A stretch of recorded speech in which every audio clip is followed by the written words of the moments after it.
পাহাড় থেকে 3বার সংসদ নির্বাচন করেও পূরণ হয়নি দাবি, তাই এবার পাহাড়ের স্থায়ী রাজনৈতিক সমাধানের দাবি তুলে প্রধানমন্ত্রী নরেন্দ্র মোদীকে রক্ত দিয়ে চিঠি লিখলেন দার্জিলিংয়ের বিজেপি বিধায়ক নীরজ জিম্বা। শনিবার শিলিগুড়ি জার্নালিস্ট ক্লাবের সাংবাদিক বৈঠক করে এই বিষয়ে খোলসা করেন তিনি কি জানিয়েছেন শোনাবো। 3 बार गोरखाओं का एस्पिरेशंस का बात, सपना का बात उल्लेखित किया गया है।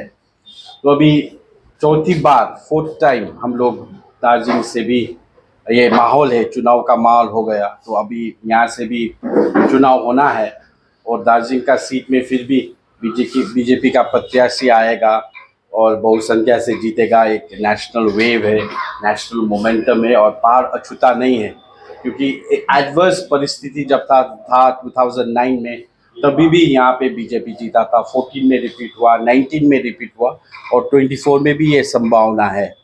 लेकिन बहुत सारा हम लोग का रिप्रेजेंटेशन हुआ, दिल्ली में डायलॉग हुआ, बातचीत हुआ, ये आज का मुद्दा नहीं है। हमारा पॉलिटिकल परमानेंट सोल्यूशन का, 11 लेफ्ट आउट कम्युनिटीज़ का, ये तो बाद में जुड़ा है, लेकिन हमारा परमानेंट पॉलिटिकल सोल्यूशन का जो बात है ये बहुत दिन से चल रहा है, कांग्रेस का टाइम से ही चल रहा है और बहुत सारा सरकार आया गया, लेकिन ठोस कुछ नहीं हुआ। इसलिए आज मैंने प्रधानमंत्री जी को ये पत्रचार में कर रहा हूँ।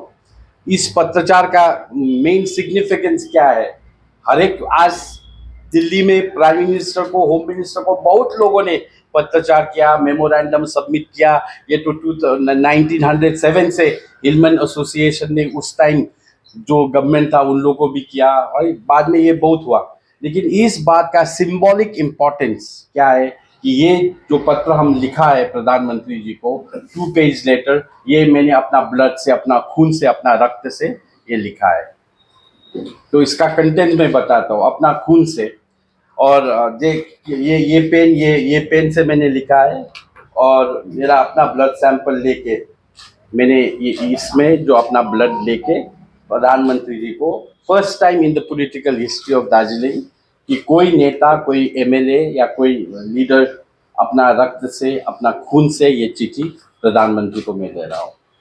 तो ये प्रधानमंत्री को जो मैं चिट्ठी लिखा है, ये इसमें मैंने उनको रिक्वेस्ट किया है कि उन्होंने जो कहा था कि गोरखाओं का सपना मेरा सपना, अभी ये सपना को विपना माने reality, to turn the dream of prime minister into reality, ये समय आ गया है।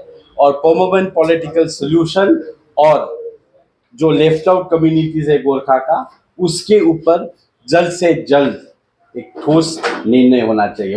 ये 17 लोकसभा समाप्त हुआ, 17 लोकसभा में गोरखाओं के लिए कुछ नहीं हुआ है। जो मूवमेंट हुआ है उससे हम लोग को हिस्टोरिक अचीवमेंट हुआ। जो 88 का अकॉर्ड था वो हिस्टोरिक अकॉर्ड था। जो 86 में सुभाष सिंह जी ने आंदोलन किया तब हमारा गोरखा अकॉर्ड हुआ। तो सिटीजनशिप पे क्लैरिफिकेशन हुआ, गोरखा का अपना कीपट बना, अपना धरातल बना। फिर 6 शेड्यूल का अकॉर्ड हुआ था, that was also historic achievement. ये अलग बात है कि हम लोग का आदमी ने, हम लोग का पॉलिटिकल जो था वो उस समय समझ नहीं पाया, लेकिन 6 schedule accord was a historic accord in itself. हाँ, डीजीएससी से अपग्रेड होके 6 शेड्यूल हुआ था, लेकिन उससे फिर हम लोग डाउनफॉल, असेंडिंग में न जाके हम डिसेंडिंग में आए।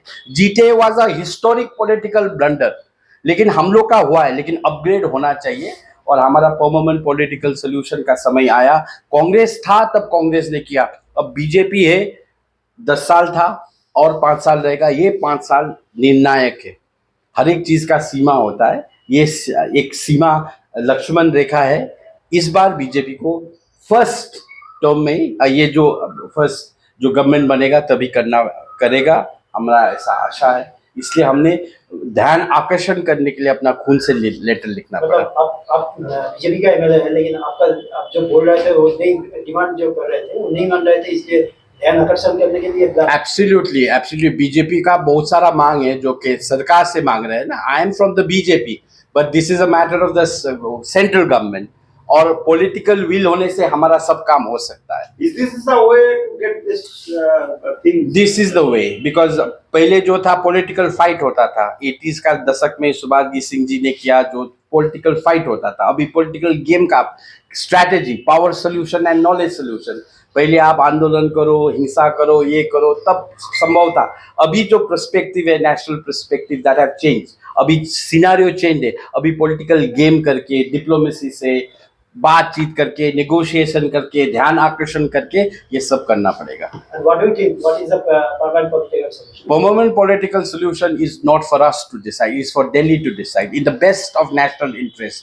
राष्ट्र हित में, बंगाल का हित में नहीं, गोरखा का हित में नहीं, देश का इंटरेस्ट में सबसे अच्छा जो समाधान है उनको ऑफर करना पड़ेगा. उसके ऊपर हम विचार करेंगे ठीक नहीं है कि नहीं है. Do you have any suggestion and what to be done? The suggestion has already been given by us. What kind of suggestion? There are the suggestion now. It is for Delhi to decide. Is it- Delhi decide. Is it separate state?